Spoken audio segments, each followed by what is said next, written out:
Vous êtes ici à la Maison Autonome et donc depuis 40 ans, on a œuvré pour essayer d'inventer un autre mode de vie qui passait entre autres par l'autonomie. L'autonomie dans le domaine de l'électricité, dans le domaine de l'eau, dans le domaine de la construction, dans le domaine de l'alimentation et aussi et surtout, l'origine de tout ça, c'est l'autonomie de la pensée.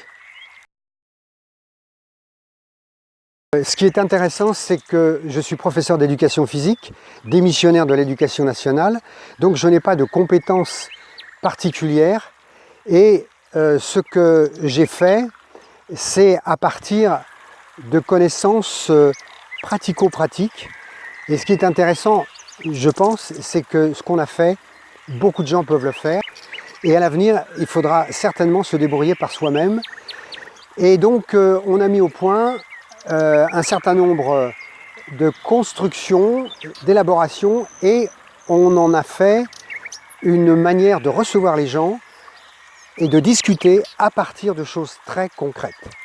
Donc, après avoir été autonome avec le vent, le soleil, donc éolienne, photopile, chauffe-eau solaire que j'ai construit moi-même, on a non seulement on a restauré notre maison, et on a construit ce qu'on appelle une maison 3E, écologique, économique, entraide, en chantier participatif, qui est un bon résumé de ce qui pourrait être une maison vraiment écologique, à énergie positive, etc.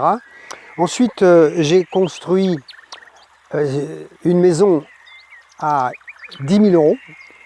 Celle précédente était à 25 000 euros. Donc toujours pour l'avenir, pour que les gens puissent se débrouiller eux-mêmes et être vraiment autonomes. C'est-à-dire que, au niveau philosophique très court, descendre dans la rue, c'est bien, se prendre en main, c'est mieux.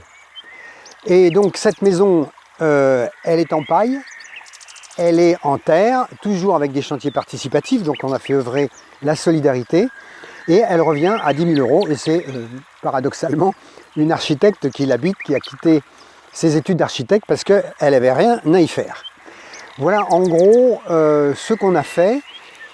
Si on est ici depuis 40 ans, depuis 23 ans, on ne paye plus de facture d'électricité, on n'en paiera plus jamais.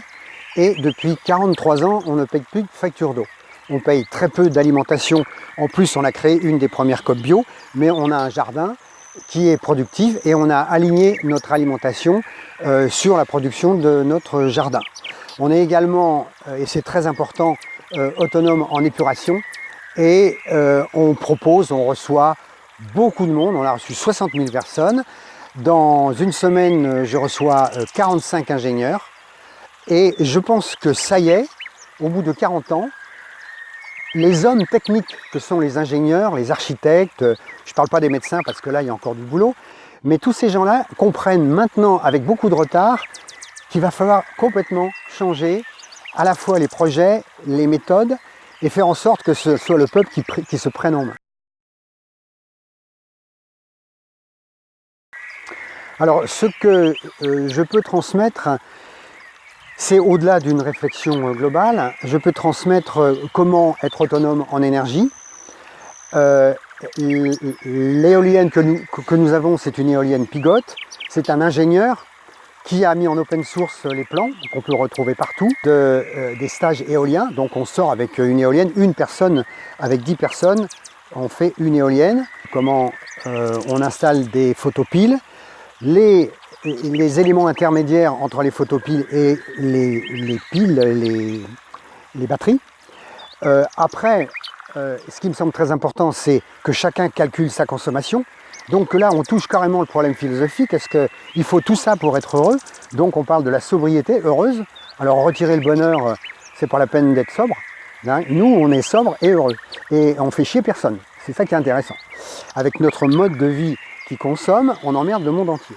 Donc c'est très important ça. Donc on donne du sens à l'architecture et à la technique.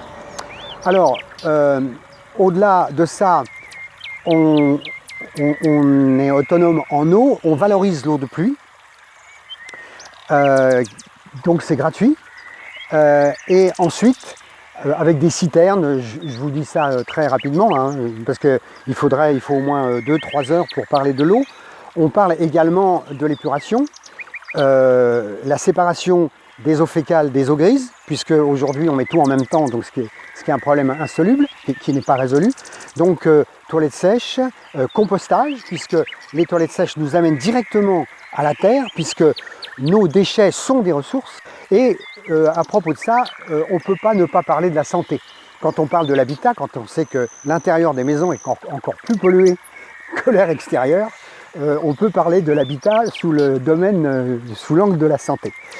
Voilà, donc habitat, évidemment, comment, à partir de la maison 3E, on va parler de la structure poteau-poutre. Il y a d'autres méthodes comme le grèbe, etc. Construction en paille, les enduits de terre, les briques de terre crue pour créer de la masse à l'intérieur de la maison, et puis le système solaire passif qu'on a installé. Tout ça, ça fera l'objet, moi, d'un apport et aussi de l'apport des personnes qui sont là, qui me poseront des questions et qui ont aussi des choses à m'apprendre. Non seulement on a fait, mais parce qu'on a fait, on le dit. C'est-à-dire qu'aujourd'hui, on démontre, mais on ne montre pas. Donc nous, on parle de ce qu'on a fait. Donc on a fait un DVD qui s'appelle La Maison 3E, E comme écologique, économique, entraide. J'ai écrit un bouquin qui a été vendu, c'est un best-seller, qui a été vendu à plus de 20 000 exemplaires, qui s'appelait, je vais vous le dire pourquoi, De la maison autonome à l'économie solidaire. Et je viens de sortir il y a 1 mois et demi le livre qui va parler de 20 ans d'expérience en autonomie, qui s'appelle 20 ans d'autonomie solidaire. Donc il est à disposition de tout le monde par PayPal sur Internet. Et on a également fait des livres pour enfants et un livre que je n'ai pas écrit mais qu'on a édité sur évidemment l'alimentation, la santé et la planète.